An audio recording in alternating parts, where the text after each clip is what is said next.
Hi, everybody. This is Greg.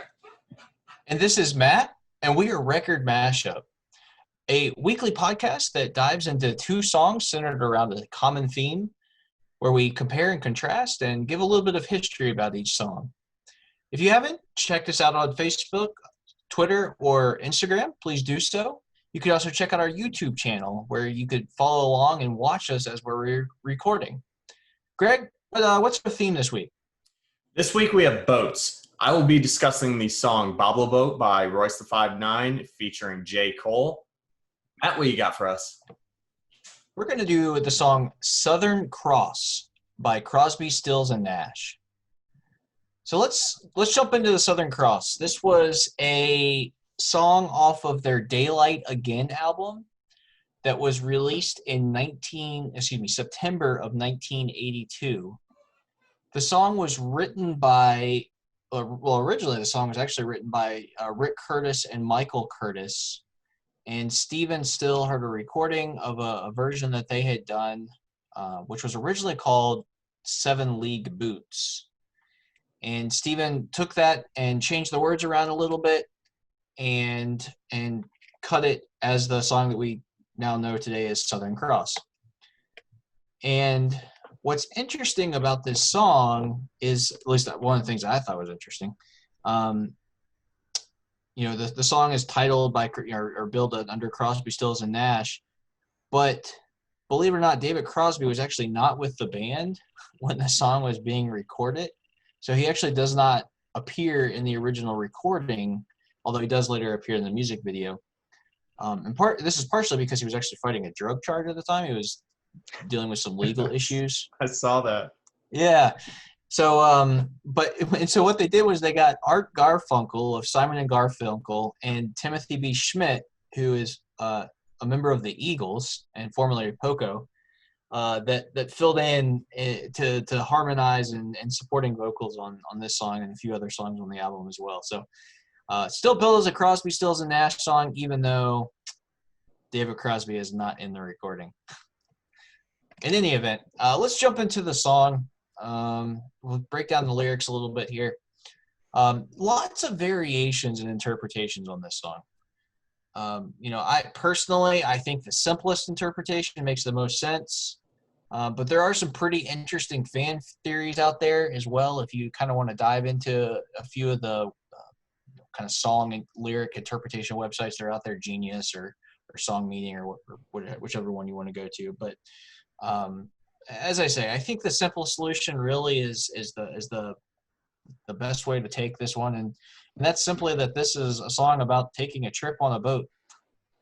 Now, one of the things that I think is interesting is people continue to debate the route that the song takes. Stephen Stills, who, as I said earlier, reworked the lyrics to the song, does drop several hints throughout the song, but the leading theory is that he left California, sailed to Polynesia, and then came back to California. So that's the leading theory on where the route is, but there's a lot of folks that think that he's leaving from the coast of Australia. That doesn't make any sense, and I'll get into why I think that. But anyway, so the first south of Australia, so it could. It says going to Southern Islands at the start. Yeah, really stretched on that one. Yeah, I'll explain why in a minute. I promise. There's a reason for it. I'll trust that you have that for us, Matt. Yeah. So here in the first verse, he's called his girlfriend when he was in Avalon, which I'm going to run with the leaving from California for a second. So this is going to refer to a port on an island off the shore of LA. And while he's on this phone call with his girlfriend, he realizes that their relationship is over. He's upset by this. And so he decides he's going to leave for the Southern Islands, which in this case, under this interpretation, would be Polynesia. And we've got this line in here about how he's got 80 feet of water line. Now, I had to look this up. I didn't know what this meant, but it's a nautical term that refers to when the boat heels over. I don't actually know what heels over means, but anyway, and the leeward side sinks into the water. So the water line actually lengthens to 80 feet. And the longer the water line is in relation to the beam, the faster the speed of the boat. So I'm told that this means it's a pretty big boat. I don't know. Greg, do you know anything about that? You're in the Navy. I will be honest with you and quote one of my chiefs. We went up to, what was it? Woods Hole, which is by like Cape Cod area. Yeah. And we saw some people who tend to the boats and do the sailing and stuff on there. And the chief was like, they'll know more about sailing than we will ever know. We don't learn much as a submarine. We kind of just punch holes in the water, you know? Yeah, fair enough. All right.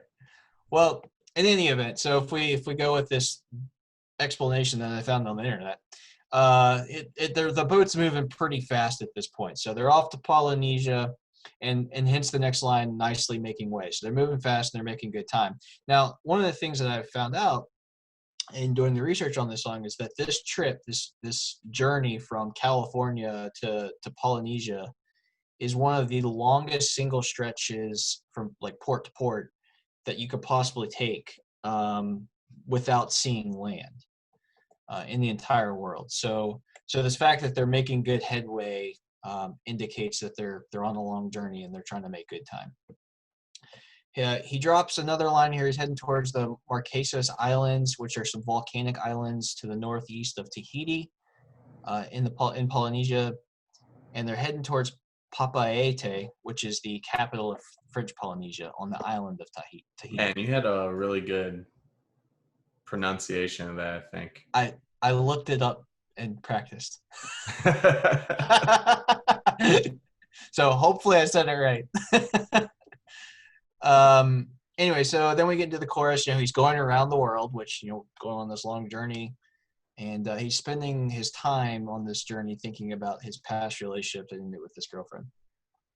So then we get into the second verse. And this is why, Greg, I think that this line here, when you see the Southern Cross for the first time, you understand now why you came this way. So here's why I think that he left from California and not Australia. If he was leaving from Australia, he would have seen the Southern Cross the entire time. Whereas leaving from California, there would be a point when you finally see the Southern Cross after you cross into the Southern Hemisphere. So, told you I promised you I had a reason. There it is. Science solves it all. Yeah. Anyway, so as I say, he's trying to forget his girlfriend on this journey and move on with his life. And this is the one part of the line I'm not, well, I guess I understand what he said. He says his love is an anchor tied to her with a silver chain. And I guess I love the line. I think lyrically it's actually beautiful lyrics. I guess he's just trying to emphasize here his connection with her and how he's having a really hard time getting over her. But he says, all I've got left now is my boat, and her name is music. Now, I think that this idea that the boat's name is music is intriguing. And I actually did look up, I think it was David Crosby had a boat actually named Music. I think I saw that somewhere.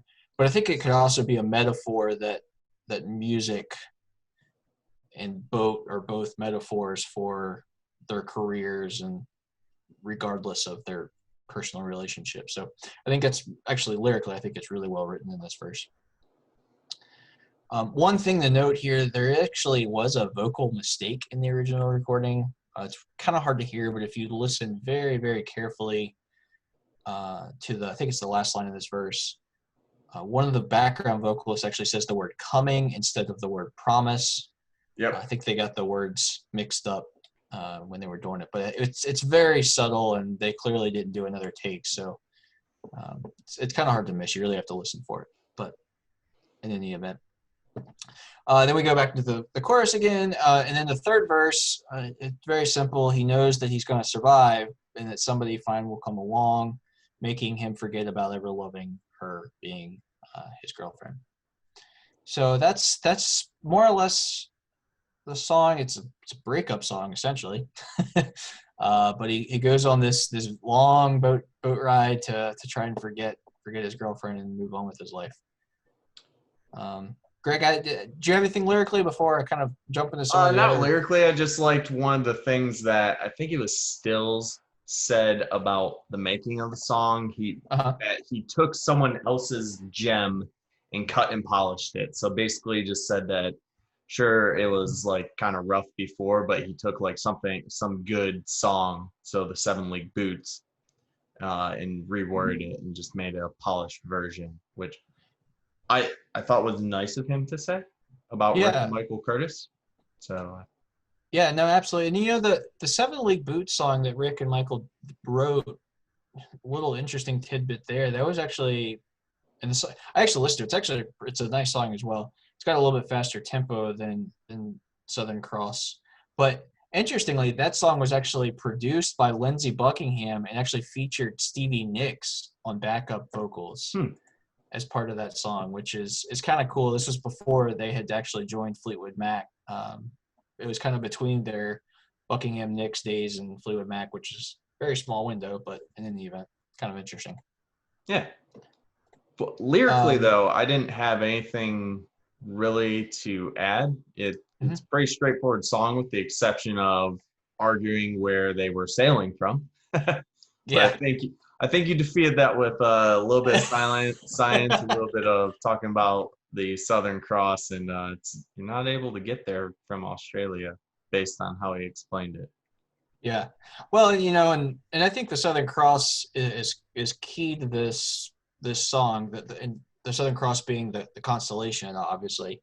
I didn't know this. It has another name. It's called the Crux constellation, or Crux, which I guess it refers to crucifix. Hmm. I'm just thinking out loud here, um, but yeah, I mean, if you didn't know, if you're listening to this, you've never heard of the Southern Cross before. It's a constellation that you can only see in the southern hemisphere, and its four brightest stars form a cross pattern, and sailors have relied on it for centuries to help them navigate the seas in the southern hemisphere. But If you've ever tried to navigate off the stars and like the sun, the moon, everything like that, very difficult, very, very difficult. We've attempted it with the help of GPS before, and I was not very good at it. yeah. So Greg? Have you seen the Southern Cross in I person? have not. I Okay. haven't. I've been to the southern hemisphere, Mhm. but only momentarily, like for minutes. Gotcha. Gotcha. So I've seen it two or three times. I've been fortunate enough I've been to Australia twice and Papua New Guinea twice, and I was able to see it there, and I was really lucky because we had almost forgotten about it when my wife and I were on vacation in Australia. And on one of the last nights that we were remembered, and thankfully it was a clear night sky that evening, so I was able to show it to her, which was pretty cool. yeah, But it's I'll tell you, the skies in the southern hemisphere are so different. Just clear. all the constellations. I mean, Southern Cross really stands out. You can understand why people use that as kind of the equivalent to the Northern Star in the northern hemisphere. Yeah, But fun fact: do you know how many countries have the Southern Cross on their national flag? 4. Close, 5. Oh, I uh, tried. yeah. I'd actually didn't put these in my notes. Let's see if I can get this right. You got Australia, New Zealand, Papua New Guinea, Brazil, and the other one was like a really small island country in Oceania. I think it was like, I'm gonna get it wrong, but the fifth one's a small island country. If you're from that country, I'm sorry. Anyway, getting back to the song. Well, get off our Wayla field tangent here. The song hit number 18 on the Billboard Hot 100. It hit number 6 on the Billboard's Adult Contemporary Tracks chart. There's been a number of covers of the song, including probably the most popular one by Jimmy Buffett, which makes sense. It kind of fits into his repertoire of music. And yeah, that's really all I got about it. Greg, did you see any other interesting random facts about this one? I didn't really have any random facts, I guess, but there were, I would say, a significant amount of cover versions of the song, Yeah. actually. Like Yeah. Jimmy Buffett had one. There's a Hawaiian artist. I'm not going to try to say his name, but because I'm very bad at pronouncing Hawaiian names. Let's see, Pat McGee. Let's see, couple other people on there that I haven't actually heard of before, but there are quite a few I felt like cover versions of the song, which really shows how good the song is. Yeah. No, absolutely. Absolutely. I agree. Yeah. Well, cool. Well, Greg, let's jump into your song. Yeah, so my song takes a little bit of a different tone. I think you can see some similarities, but obviously the theme of the song is completely different, even though it is, per our theme, boat related. So I picked Pablo Boat by Royce the 5'9" and J. Cole. This is off of Royce 5'9's album Book of Ryan, which came out in 2018, and it was his first and lead single for the album, and that was released in March of 2018. There's also a music video for it that kind of ties into the theme of the song. But before we get into the theme of the song, Bablo Boat, which kind of from the song is a term that was coined basically to talk about remembering like the old days, reminiscing to like times when you felt good that you like to reminisce about. So getting into the song and the lyrics. So starts off, and it's actually Cedric the Entertainer who does the intro to this song. It talks about just cruising down the river. So if you don't know, Bablo Island was an island that had an amusement park on it. And I believe it closed in 1992 or 1993. And it was on the Detroit River on the Canadian side of the border, but you could take an hour ferry from Detroit to the island, and it was called the Bobble Boat. So it starts off with Cedric the Entertainer. If you don't know who he is, he's a comedian, by the way. Just talking about cruising down the river, dancing till your feet got numb, cool summer breezes blowing through your hair, memories of Bablo Island, just talking about people back in the day, just always going to Bablo Island. And this place opened in the early 1900s, actually. So it was open for a good, I don't know, 70, 80, or 90 years, somewhere around that. And they had like a giant hangar with like dance halls and everything in it. It was pretty cool. Sorry, Yeah. that's a lot of background to this. No, I just found it very interesting just because I'm from Detroit and I just find that stuff interesting. Sorry. no, it's all good. I guess this park would have closed before you would have had a chance to go there and remember it. Yeah, I never had a chance. So there are only a couple of different. Yeah, it closed in September of 1993. It opened in 1898. Wow. It was open for quite a while. Yeah.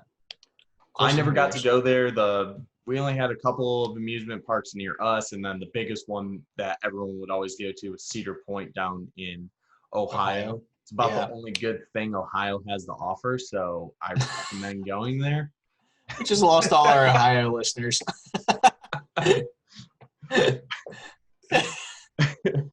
Sorry, I'm Steelers fan. I'm from Michigan. I gotta give them a little bit of shit, you know. Sorry. Hey, let's get into it. So Royce 5'9" just starts off with nothing compared to our family trips. His uncle shook hands with a manly grip, just talking about like reminiscing on the family trips that they took, and his uncle also. Then talking about his hand-me-downs. Really, if you've ever worn hand-me-downs, they generally don't fit, but if you have them to give to your kids, you don't want to buy your kids new clothes. Like kids are growing all the time, you know? So you got to get them the hand-me-down stuff. They talked about his granddad's mistress caught business from Granny Fist. So a little bit of fighting within the family, things like that, but just things that happened like in his past that he's reminiscing on, even if it's good or if it's bad. And this is things that he raps about in his previous songs as well. just kind of talking about his life and like how he grew up. And that's one thing Royce the 5'9" is really good at, is just talking about his past life and how he's like grown through like these negative or positive things. And I think Yeah. he highlights that in this song also. And the things he's talking about here, he even mentions the next line, that was back before he was born. So he had heard about these things through his family and kind of learned from it.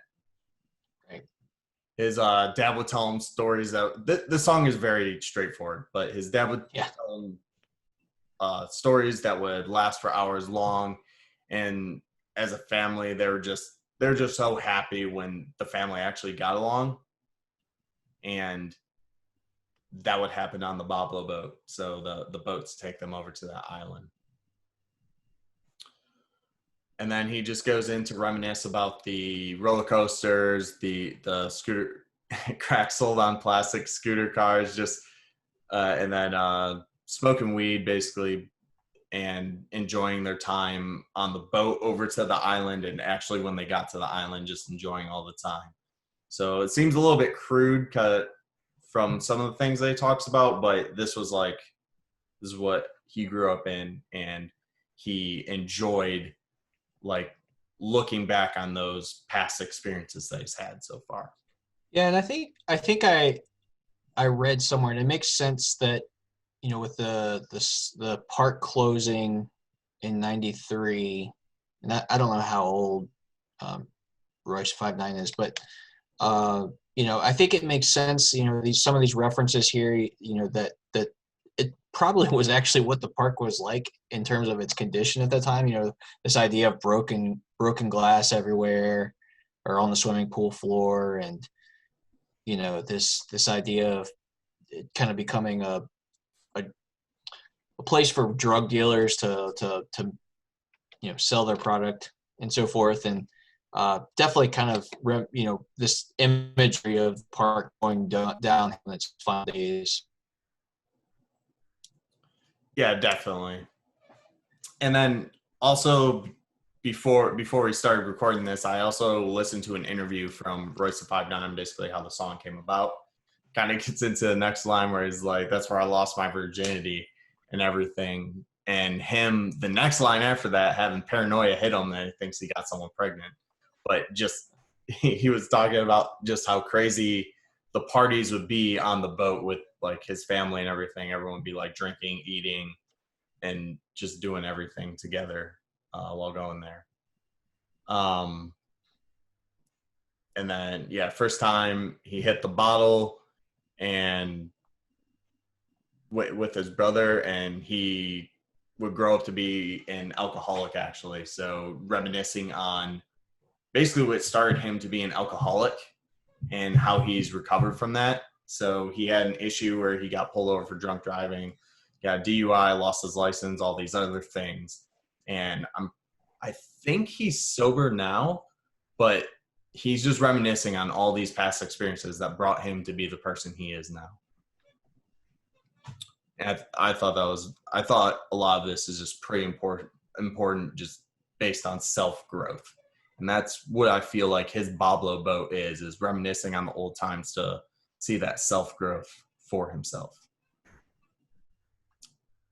But getting into the next part of it, we get into basically the chorus or the bridge of the song with J. Cole, and how this came about from the interview that I saw with him was Royce the 5'9" had this song made up, but he only had his verse done, and he couldn't think of anything else that he could write for the song, really. So he had J. Cole come out to his studio, and J. Cole needed to use his studio for some time. And then he heard this track from Royce the 5'9" and was like, hey, let me put something down on it. And like 3 minutes later, he was basically singing the chorus and just getting right into his thing. So it just shows how much of a professional like J. Cole is as well, and how good of a chemistry that the two had together. So J. Cole's a little bit younger than Royce, but he's only 5 years older than me. So his goes not really into being on the bobble boat, but just reminiscing on what his bobble boat is. And kind of just going into going around in his mom's Civic with his with 10-inch woofers in the trunk, so just going around listening to music in the car. Didn't even care that it was dented and like the status of it. He's just driving it around like he owns it, like he's stolen it, and getting into the next couple of lines, just calling up people like he's Jodeci. If you don't remember who Jodeci was, he was an R&B or it was an R&B soul group back in the day. And then he's got 5 semesters left until college. He's under pressure, so he's feeling that pressure of going to college, but he's gonna keep working on ladies, basically. And that was his. He goes in the next line saying this was a concern back when concerns were lesser, so he didn't have to have all this responsibility, so he didn't have to care as much about everything that was going on at that time. And compared to now, where he's like a grown up and he's got all these things that he needs to do, and he didn't have to care about those things, but now that he's grown up, he wishes that he could go back and change kind of what he did by pressing that backspace button and kind of going back to life. But you can't actually do that in life, which I think is very reflective of how many people I think feel as they grow older. Yeah, that's true. So getting into the next line, he talks about like burning cess to burn the stress. So basically just smoking weed to kind of relieve his stress and get through the days. And then kind of going into more just reminiscing on the old days. He does have the line for Jermaine Lamar, but that's insane. That's a euphemism, or I don't think euphemism is the right word, but a throwback to like him and Kendrick Lamar doing something together. And then continuing on, he says he had no Bible boat, but I could note those times as like a Bible quote. So just he didn't have any trips like family vacation trips or anything like Royce 5'9" had described earlier in his verses, but he still had child memories of talking through Bible quotes or like the just being religious and everything like that.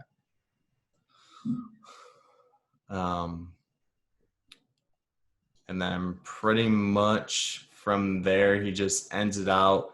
They made it through unscathed through life, and now he's successful and he's kind of doing his own thing. And he's thinking about the dumb days, so reminiscing about the days in the past. Right, and right before this, though, he drops a line that just blows my mind. He apparently had his first smoke at the age of 6. Oh yeah.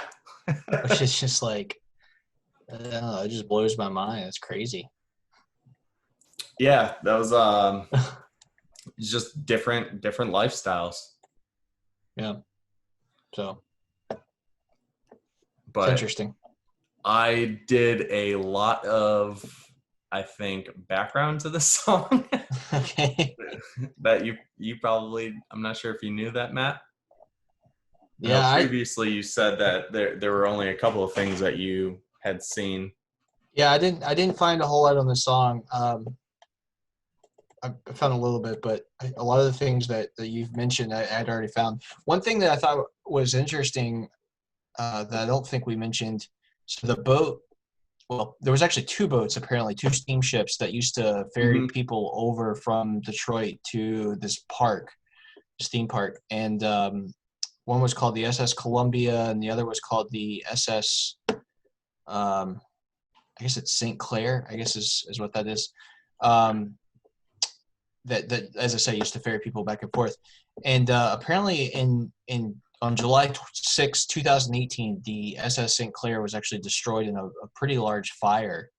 Mm-hmm. And I did see where Royce the 5'9", at the time, he's like was, talking about how he was really upset, kind of seeing his childhood kind of go up in flames, and the history of the area as well. So it's pretty clear that like I mean, from this song and even just kind of that continued, uh, I guess continued storyline, I guess is how I would describe it, with things that have happened since he wrote the song, um, have really had a huge influence on his life. And I think Mm-hmm. that's one of the great things about this particular song is just seeing how people are influenced by everyday things in their childhoods.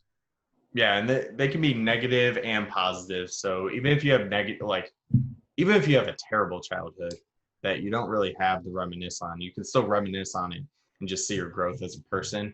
Mm-hmm. And I think both Royce and J. Cole focus a lot on how that's kind of made them a better person, especially like with Royce, he talks about the alcoholism at the very end of his, and he's actually grown a lot from that.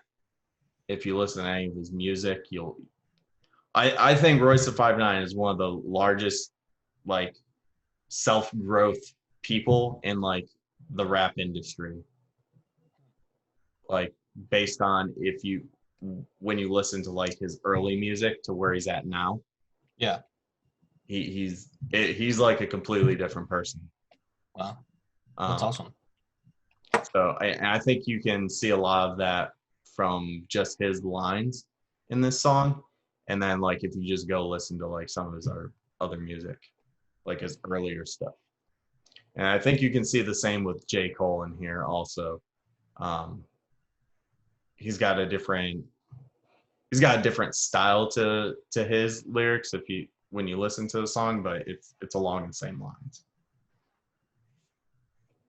Yeah. Yeah. No, absolutely. I agree. Yeah.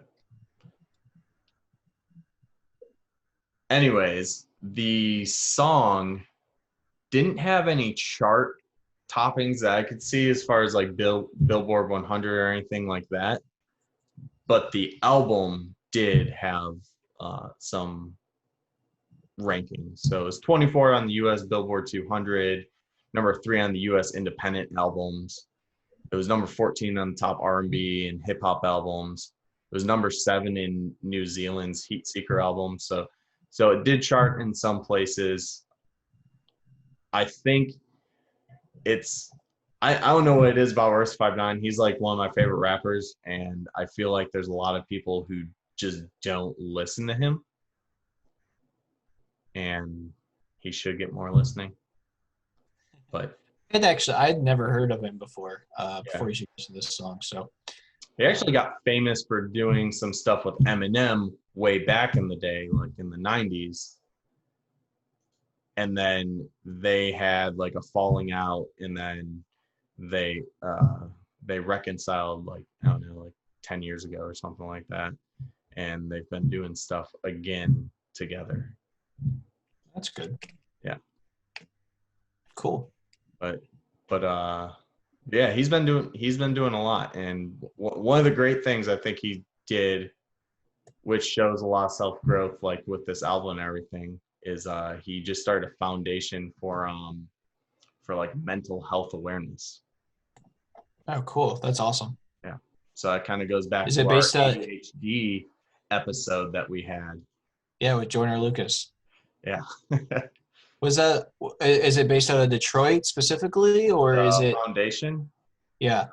probably. Um, not. I'm not sure because he just started it actually. Hmm. I'm pretty sure he. Yeah, this was back in like June. Oh wow. So I think. very Yeah. COVID adventure. Wait, the Ryan Montgomery, his name's Ryan Montgomery, the Ryan Montgomery Foundation. Um, this one might have been like 6 days ago when he did this one. Oh wow. He's been doing a Very new. lot though. So. Yeah, that's awesome. That's really cool. Anyways, I didn't have any more blabbering or anything that I wanted to do to hype up Royce the 5'9" anymore. So did you have anything for that matter? Would you like to get into kind of comparing how the songs compare with each other? Yeah. No, I didn't have anything else specifically about Pablo Blow or Bob. Yeah, it's kind of a mouthful. Yeah. Pablo, but anyway. And in the event, no, I didn't really have much else on that song, but no, I don't think that, in terms of trying to compare the two, there's a, obviously there's references to boats and in the two, and I think that they're both reminiscing on the past of some way. But it's different in what they're reminiscing, right? So they're the same in that they're reminiscing about their personal lives, but I think I guess what it is, in Southern Cross, he's reminiscing about a relationship, a lost relationship, and so, something very specific. Whereas in Bob Boat, they're reminiscing about their entire childhood, and there's all these collection of ideas, and so it's kind of different in that sense. They're also very different musically, I think, which I think is just a given the genres of the music that we're working with these two songs. Yeah, they both are slow songs. This is true. Yeah. Like I mean, I wouldn't say Bobble Boat is maybe a slow song, but it's definitely not upbeat. Mm-hmm. They both fit into the like kind of capturing you into the lyrics portion of it, and contrary to some of the other rap songs I feel like we've discussed on here, it's a little bit slower lyrically also. Yeah, I think you're right.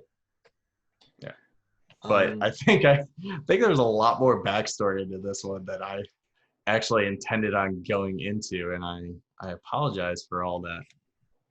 But Matt, I think you hit it definitely right that the Southern Cross song has the reminiscence of past relationships and kind of sailing around through like relationships, whereas the song I picked, Bobble Boat, was reminiscent on past vacations, family trips, life happenings that brought you to where you're at now.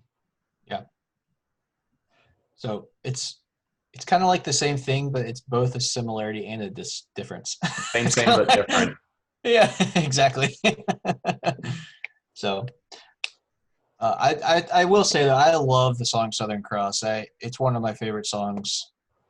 I think I don't know. I think it came out during a time when MTV and everything was starting to first hit, and I think I read somewhere that this song it stood out from everything else on those stations at that time because of the fact that it was so different from everything else being released. And it's just, I don't know, it's one of those songs I come back to every once in a while and kind of get hooked on again. Yeah. But no, that's all I got. So Matt, I do have one last question. Okay. For you. Actually, I have two last questions. Okay. What is another boat song that you would have liked to try and discuss, if you have one? If you don't, that's fine. And what would you say your Boblo boat is? Putting you on the spot here. This is kind of, we're freestyling here. I didn't ask you this question before. My Boblo boat and another boat song. Oh man. Yeah, you really are putting me on the spot here. I guess